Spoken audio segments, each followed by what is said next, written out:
Hi everybody, this is some under 10-minute yoga. Today we're going to do the warrior poses, so let's do them. So the most common one that you'll see is warrior 2. So I'll just start with warrior 2.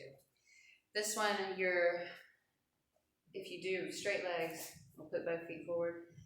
I used to hear you get your ankles under your wrists. Not everybody does that. Everybody's shaped differently. But generally what you do is you've got one leg, in this case the left leg is straight, pointing to the other wall. This foot is turned in about 45 degrees, pushing into that blade edge of the foot, and arms up. Look over your left shoulder, warrior 2. And warrior 2, you can do a lot of cool things with it, but what I want you to think about is your adductors opening up as they press forward. See, I opened up a little bit just by saying so. And you want this bent leg to be sturdy enough so that you could put something on it, like a block, and it's not going to move. That's a good way to see if the balance is there. Put that aside for now. Warrior 2, you can also go back to humble warrior. This hand goes above the knee or below the knee, never on the knee, because if you press on it, you might hurt it. And the arm arcs over, deep bend in the front, humble warrior, rotating the chest up to the ceiling. And you can get a good stretch in the shoulder. It's super fun. Warrior 2. To switch it, you just switch your feet. This is why this one's taught so much. Let me make sure to bend my knee and look over. I also like to flip my palms up because it automatically rolls your shoulders down, which is really good because we spend all our time like this. So it's a nice way to force your shoulders open. And again, you can take it up this way for humble warrior, or you can do a side angle pose where you kind of put your hand, and I call it waitressing position. That's what I did for a long time. And then up your head. And this opens up the side, really push into that blade edge. Beautiful. And come up. And then you can always do like a nice forward fold. Okay.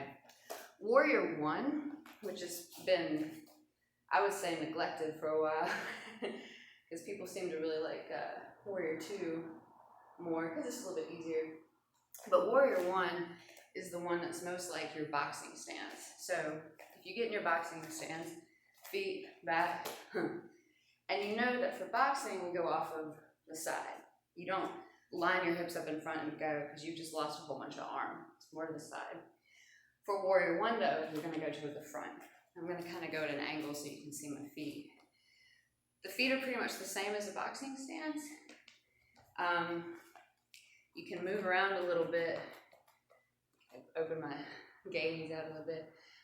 You can move around a little bit to what suits your body, but the objective is to get your hip points forward, which gives you a neat stretch in your hip flexor.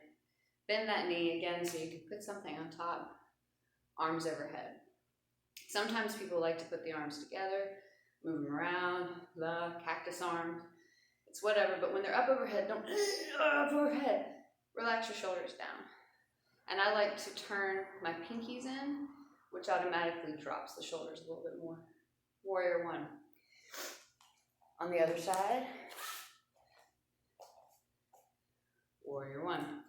And warrior 1's also a really good one that all you have to do is flip your heel up, the back foot, and then you're in a lunge. So that can also be the way you get into it, is start with a lunge and then drop your heel. And warrior 1. Now for warrior 3. Warrior 3 is, I'm going to make sure I can do it, is sort of a balance pose. Highly recommend. Super fun. So to get into warrior 3, I've got a block here for a reason. You can do it from warrior 1, warrior 2. I'm just going to do it from a lunge, maybe. I'll get into it however you get into it. And what you do is you start transferring the weight into your front foot. Make really light this leg, arms overhead, and step forward. Put that down. And try to balance. And this is warrior 3. Long torso, as if there's a line between the crown of your head and your tailbone, making you nice and straight. And then you can take a block, so I have it here, put it whatever height you need. We'll start here. Find the balance. Breathing helps you find the balance. And then you can open it up. And that's a really great feeling for the back leg. Again, on the other side, as I ran into the water bag. That is my funky foot, so we're going to take a second. And I start with the standing leg a bit bent, and then get it straight. So I'm ready to go. And then again, you can put your block down and open up into another warrior. And then from this pose, you can do a lot of like micro movements, and you notice my toe is moving in when I do that. So, and that works on some other stuff. So those are your warrior poses, and my hair is crazy. And the end of this video, if you made it this far, then you get to know we have gifts. So number 1, please continue to donate to Coastal Harbor Center. The black basket is there for you for our donations. And then I brought some toys.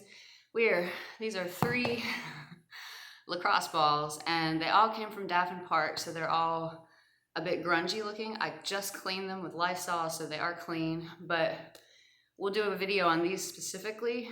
But these are free, so I'm gonna put them up free to a good home where we can leave them in the gym, whatever y'all wanna do with them. But these are super great. These are Aaron's best friend.